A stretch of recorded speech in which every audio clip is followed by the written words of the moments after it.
আরে মিতা, সত্যি তুই? আমি ভাবতেও পারিনি তুই এভাবে হুট করে চলে আসবি। আয় আয়, ভেতরে আয়। ভাবলাম তোকে চমক দেব, কতদিন তো দেখাই হয়নি, তোর মুখটাও ঠিকঠাক দেখতে পারিনি। তোর হাসিটা দেখে মনটা একেবারে ভরে গেল। মা বাবা সবাই ভালো আছে তো? হ্যাঁ, সবাই ভালো আছে। তুই আর দুলাভাই কেমন আছো? শুনেছি এখন তোদের নতুন বাসায় উঠেছো, একবার না এলে দেখা তো হয়ই না। কদিন হলো উঠেছি, কিন্তু তুই এলে ঘরটা সত্যিই জমে গেল। বলতো আজ কি খেতে চাস? তুই না খাওয়ালে আমার দিনটাই বৃথা যাবে। আহা দিদি, তুই তো আমার মন বুঝেই ফেলো। এবার একটা ছোট্ট আবদার করব, রাগ করবি না তো? ছোটবেলায় যেমন কাঁদিস তেমন আবদার করবি নাকি এবারও? ইস দিদি, মনে আছে তুই না দিলে কেঁদে পড়তাম। অ্যাকচুয়ালি অনেকদিন হলো ইলিশ মাছ খাইনি। আজ তোর বাড়ি এসে ভাবছি দুলাভাইকে বল বাজার থেকে একটা বড় ইলিশ নিয়ে আসুক। আজ তোর হাতে ভাজা ইলিশ মাছ খেতে চাই। ওরে পাগলি, তোর ইলিশের সেই পাগলামি এখনো আছে? কিন্তু বড় ইলিশ এখন বাজারে পাবো কি? পাবি রে, তুই একবার দুলাভাইকে বললেই সব ঠিক করে দেবে। ও তো তোর কথায় মাত্রাতিরিক্ত নম্র। ঠিক বলেছিস, ওর একবার বললি আজই বাজারে যাবে। জানি না কেমন করে বলি, তুই যখন ছিলি না তখনই ঘরটা ফাঁকা ফাঁকা লাগতো, এখন তুই এলে যেন আবার জীবন ফিরে এলো। উফ দিদি, তোর কথা শুনে মনটা ভরে গেল। ছোটবেলাটা মনে পড়ে, তখন তুই ইলিশ ভাজতে আর আমি পাশে দাঁড়িয়ে প্রথম টুকরোটা পেতে প্রতীক্ষা করতাম। হ্যাঁ, তখন তুই বলতিস দিদি লেজেটের টুকরোটা আমার হবে। ঠিকই, আর আজও সেই লেজের টুকরোটা আমারই চাই, মনে রাখবি? ঠিক আছে, এখনই দুলাভাইকে ফোন করি, বলি যেন একেবারে বড় ইলিশ এনে দেয়। আজ তোর জন্য বিশেষ ব্যবস্থা করব মিতা। জানি দিদি, তুই না থাকলে কেউ এমন ভাবে মন ভরে খাওয়ায় না। আজ মনে হচ্ছে আমি আবার ছোটবেলায় ফিরেছি। আহা, তুই এসেছিস বলে ঘরে হাসি ফিরে এসেছে, রান্নাঘরে ইলিশের গন্ধ, আর মনে পুরনো দিনের মধুরতা ফিরে এলো। শুনছো গো, একটা খবর আছে, তোমার আদরের শালি আজ এসে হাজির হয়েছে। আরে মিতা এসেছে? তাই তো ঘরে হাসির আওয়াজ পাচ্ছিলাম। কেমন আছে ও? খুব ভালো, একেবারে ছোটবেলার মতো কথা বলছে, হাসছে। কিন্তু একটা মজার ব্যাপার আছে, এসেছে আর সঙ্গে সঙ্গে আবদারও করেছে। আবদার মানে আবার কি চায় আমার সেই ছোট শালি? বলেছে অনেক দিন নাকি ইলিশ মাছ খায়নি। আজ দুলাভাইকে মানে তোমাকে বলেছে যেন বাজার থেকে একটা বড় ইলিশ এনে দেয়। বলেছে আজ দিদির হাতে ভাজা বড় ইলিশ খাবে। বাইরে তো দেখছো কেমন বৃষ্টি পড়ছে, রাস্তাঘাট ভিজে গেছে সব।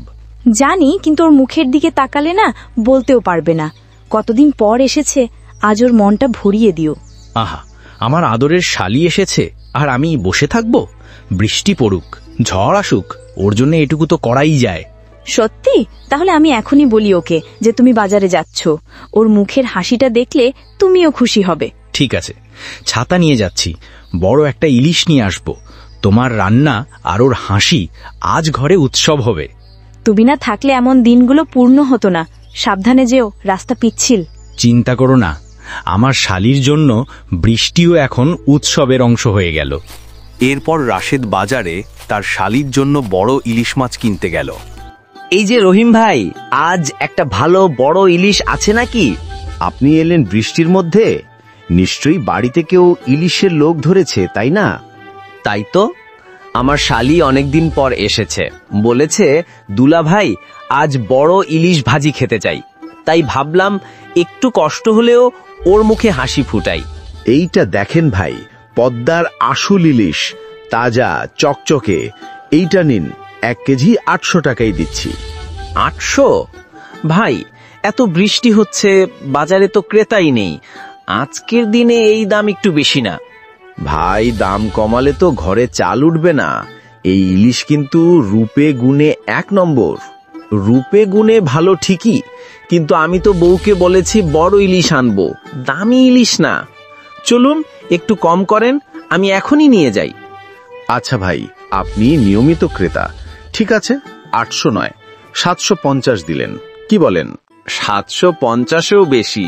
আমি তো বৃষ্টির ভেতর এলাম, আমার কষ্টের দামও একটু দিন ভাই। 700 টাকা দিই, এখনই নিয়ে যাই। আহা, আপনি যে কথার জাদুকর ভাই। ঠিক আছে, নেন, 700 টাকাই দিলাম। এই তো রহিম ভাই, আপনি আসল মানুষ। এই ইলিশে আজ শালির মন ভরে যাবে। তাই তো, বৃষ্টিতে ব্রিজে যদি শালি হাসে তাহলে দুলাভাইয়ের পরিশ্রম সার্থক। ঠিক বলেছেন ভাই, আজ ঘরে উৎসব হবে। চলি, না হয় বৃষ্টি আমার আগে ঘরে পৌঁছে যাবে। তোর দুলাভাই একেবারে হিরো হয়ে এসেছে আজ। এত বৃষ্টির মধ্যেও বাজারে গিয়ে একদম বড় ইলিশ নিয়ে এসেছে। কি বলছিস দিদি, বৃষ্টির মধ্যে গিয়েছে? আহা, দুলাভাইকে একদম না বলবি, আমি ওনার জন্য মিষ্টি খাওয়াবো। বলবই তো, বলছিল আমার আদরের শালির জন্য বৃষ্টিতে ভিজে যাওয়া কোনো ব্যাপার না। শুনে আমার মনটাই ভরে গেল। উফ দিদি, তোমরা দুজন একসাথে থাকলে গল্পটা যেন সিনেমার মতো হয়। আচ্ছা, মাছটা দেখি তো, কোথায় রাখছিস?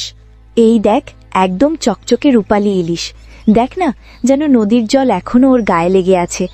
এমন মাছ অনেক দিন পর দেখলাম। ও মা দিদি, একদম রাজকীয় মাছ। আহা, এইটার লেজের টুকরোটা কিন্তু আমার হবে, মনে রেখো। হরে পাগলি, আজ তো পুরো মাছটাই তোর জন্য রান্না করব। দুলাভাই বলেছে শালি খুশি হলে ঘর খুশি। ও মা, দুলাভাই তো একেবারে দারুণ মানুষ।